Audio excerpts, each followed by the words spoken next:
In today's video, I'm going to share 15 dumbest mistakes roofers makes in customer service. Owning a roofing business, as an owner of roofing business myself, I probably made all of those mistakes myself, or my employees did, or somebody who worked for me. So if you own a roofing business, or you want to own one, or getting in the trade or in the business, please watch to the end, because you don't want to repeat any of these 15 mistakes. They might cost you thousands. Mistake number one, bribing for reviews. I see it all the time. You finish the job and at the end you offer homeowners like $100 off if they leave you a review, or a $50 discount, or something.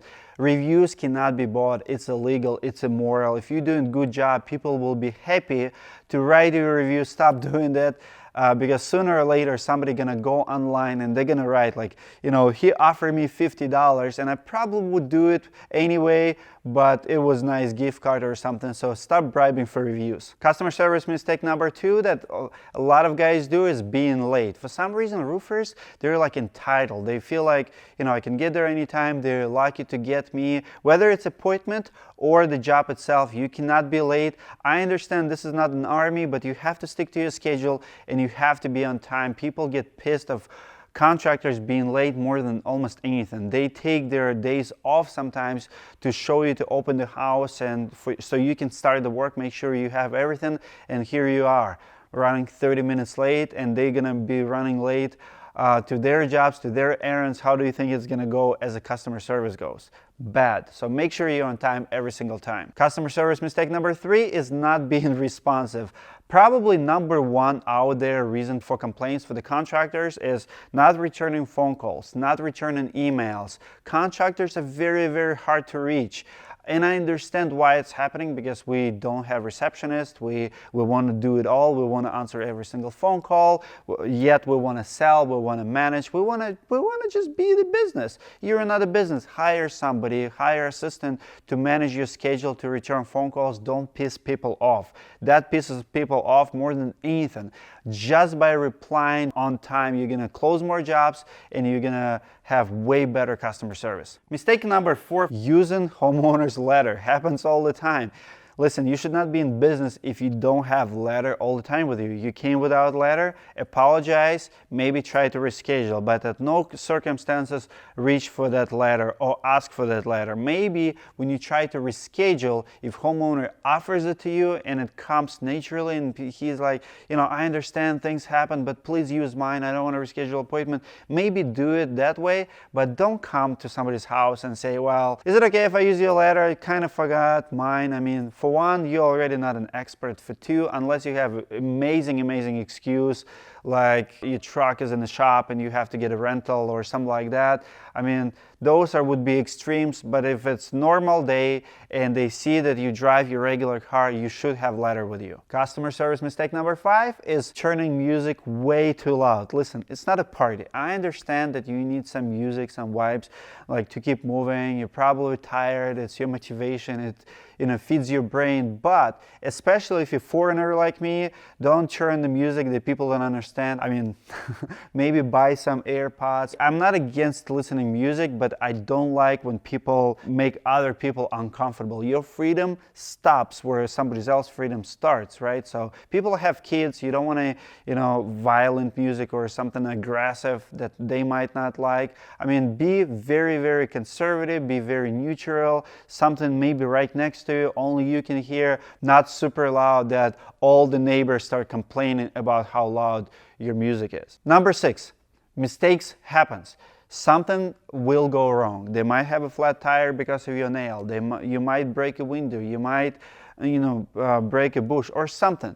Make it right at the end. Offer something. If homeowners coming to you and complaining, saying, listen, you're destroying my bush and that bush cost, you know, $100, or it can be flowered. It can be whatever. If you broke it and you cannot prove that you didn't, at least offer, you know, $50, $100, something. You'll be surprised how little people want. I mean, obviously, if they have a flat tire and it's obviously your nail, I mean, just ask them for a bill.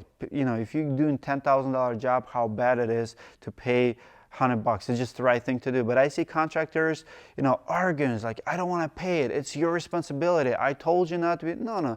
Make it right at the end. They'll be happy. And sometimes people make a lot of noise and we think they want thousands, and you ask them, what do you want?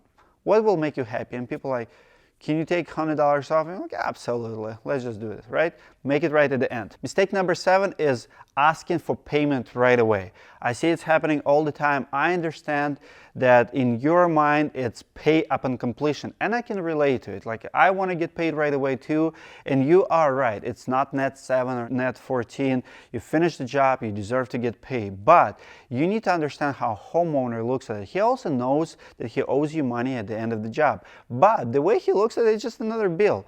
People not used to pay Comcast bill or their internet or phone bill right away. You get a bill, you're gonna mail a check or whatever. And I understand paying a contractor, it should be higher priority. People work hard, they have materials, they have people to pay. But listen, don't make a mistake where the moment you put the last nail, you coming in, it's like, where's my check? Like, that makes you sound and look like you're desperate, you're not a good business owner. If you cannot sustain your business within 2 or 3 days, to get paid, you shouldn't be in business. You're doing something wrong. You should wait at least a couple days, give them a little bit more freedom. People want to be comfortable too. It's their comfort zone. It's not about you, it's also about them. You need to look at the situation through their eyes. They're spending $15,000. They want to make sure, maybe it's dark outside. It's very nature of a person like, hey, I want to check the work too. Give me a day or two, tomorrow I'll mail you a check. Don't get offended by that. You'll survive 2 more days to get paid. It's not going to break a bank here, save you money so you can afford those little situations. But when you give people confidence and say, yeah, no problem, just mail me, people are going to love it. It's part of the customer service. It's part of their comfort zone, and you're the one who needs to make it happen. Number 8 is pretty embarrassing. It's use of a bathroom. I want you to ask for bathroom if you need one, because mistake actually is not asking for bathroom. Mistake is actually not asking for a bathroom and going behind the house in the bushes. It happens all the time. I cannot tell you how many times homeowners came to me and say, Dmitry, I think I smell something in the back and I know what it is. That's just embarrassing. If you're the business owner, talk to your crews. If it's big job like siding job or big project, get one of those portable toilets. It's definitely worth the investment. How much you're gonna pay? $150 per week. It's gonna save you embarrassing some headaches, and it's also make your workers a little bit more comfortable. If you're the worker, drive to the gas station or ask to use the bathroom inside, but never ever please go in the bushes behind it. And you guys know it, a lot of people do it. It's not the right thing to do. It just kills that experience every single time it happens. Number 9, smoking in a job. If you're the smoker, highly recommend you smoke only by your vehicle and only in certain times. Don't try to install that piece of trim with a cigarette. Cigarette butts are nasty. It's something that people understand. It's been in your mouth now. Maybe they have kids or dogs. Now it's all over the grass. Even if you do an amazing job, even if price was good, now they're walking around and they see that one cigarette butt, and guess what? Like, that nasty guy, that's just nasty. I've never smoked in my life, so I don't like when people smoke, but what I don't really like is when I see cigarette butts on my territory. That's like really nasty. Don't do it. Customer service mistake number 10. Make sure, guys, you shower. I understand you work hard, you sweaty, especially if it's hot days, but one of our classes, we have a guy who came in. That guy smells so bad. I understand he probably the hardest worker out there, but to this day, and he's the nicest guy, but to this day, when I think about him, I think about smell of him. You don't want to be remembered as the guy who smelled bad. One of my first jobs, owner's wife, owners of the business, came to us and said, guys, like that one guy, he always smells. I'm like, well, smell. We work hard. It's part of the job almost. She's like, no. I've been around all of you guys, and that one guy, he also, and I just remember, like, yeah, she's right. Like, that guy is the nasty, smelly guy. So you don't want to be remembered as a contractor who never smells good. So if you do have the problem, make sure you shower off and make sure you use the products on yourself. But it's also part of customer service. I want the experience with you to be the most amazing that the possible it can be. And little things like smell can kill it. Just like mistake number 11, look rough and dress rough. So I see a lot of roofers, sometimes you drive by and you see the crew, you're not even sure if they're roofers or bums. I mean, they look so rough, the shirts mismatch, they all look different. If you're the business owner, I mean, spend a couple bucks and give everybody like maybe safety vests or some company t-shirts. I know it's not cheap, but I guarantee you it's worth it because it's your image, it's your branding. And homeowners also wants to brag about you. Trust me, nobody wants to brag about guys who look like bums. If I would be owner of the house, I don't know if I would be comfortable if I have random guys or like rough looking guys on my roof and talking to my neighbors like, yeah, I hired the best and most expensive contractor in town.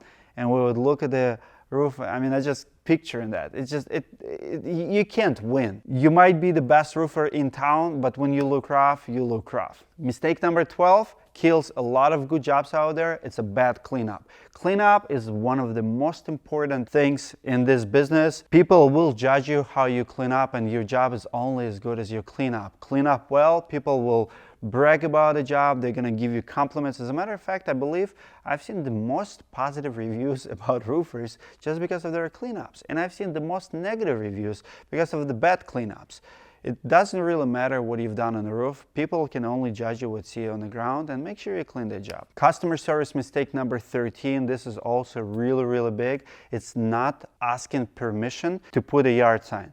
I understand it's advertising. I understand it could be $30,000 job. I understand that most people out there have no problem with us putting yard signs, but I want you to ask for that permission, because if you don't, you're almost like assaulting them. You're also sticking to them like with your entitlement, like I own this house, I own this yard. As a matter of fact, just 2 weeks ago, I hired a company to do my fence, and the guys came in, nice guys. Freaking love them, everything. I mean, except that they don't take any liability for the dirt or if they cut a sprinkler line or internet cable that they did. But good guys, and within like 20 minutes of starting the job, I just get out and I see yard sign. They never ask me, and I'm like, you sucker. Like, and I mean, I have no problem with the yard sign in here, but you could at least ask, right?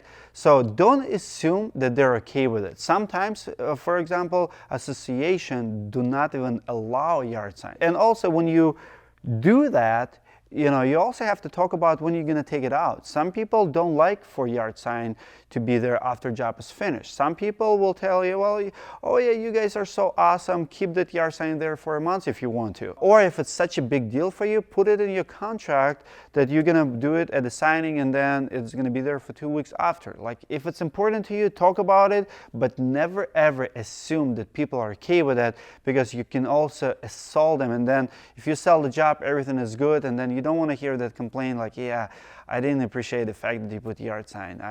It was not okay with me.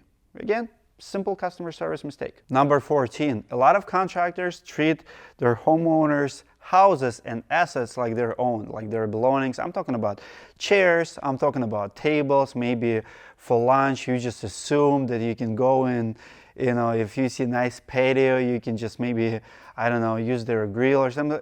It's not yours. Don't freaking use it.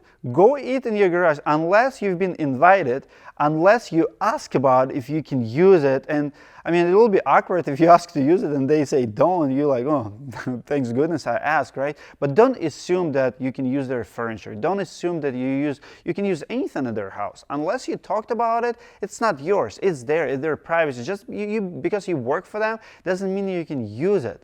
So always ask for permission to use anything that is not yours at homeowner's house. And the last mistake, number 15, is using neighbors' utilities, using things like water, you know, plugging in your microwave. The recent one I've heard, like, I get it that you're hungry and outlets don't work, but it doesn't mean that you can plug your power equipment or hook up to water or do anything with the neighbor. I mean, imagine this, homeowner comes home and you finish the job and everything is kind of cool, everything is good, but then neighbor comes to them and say, listen, I don't appreciate your contractor throwing your tarp on my territory, or plugging in without talking to me, or like plugging in his microwave and eating by my yard. I mean, people don't appreciate stuff like that, and guess what? They're not going to complain to you sometimes, they'll complain to the owners. We actually have a guy a year ago who got in a fight with neighbor, literally in a physical fight, and police was called just because of, he threw some garbage on the territory. The guy came out, make a comment, hey, you cannot throw it here, you don't work for me, you work for him. And the guy did not like it, and he told him what he thinks of him, and they both were hard-headed. Anyway, so don't make those mistakes, guys. Those are my top 15. What did I miss? Let me know in comments below. Share some stories with me. I like to read the comments. I like to hear from you. Give me one of those. If you like comment like this, we'll make more videos for you to enjoy and to become a better contractor. See you guys in the next video.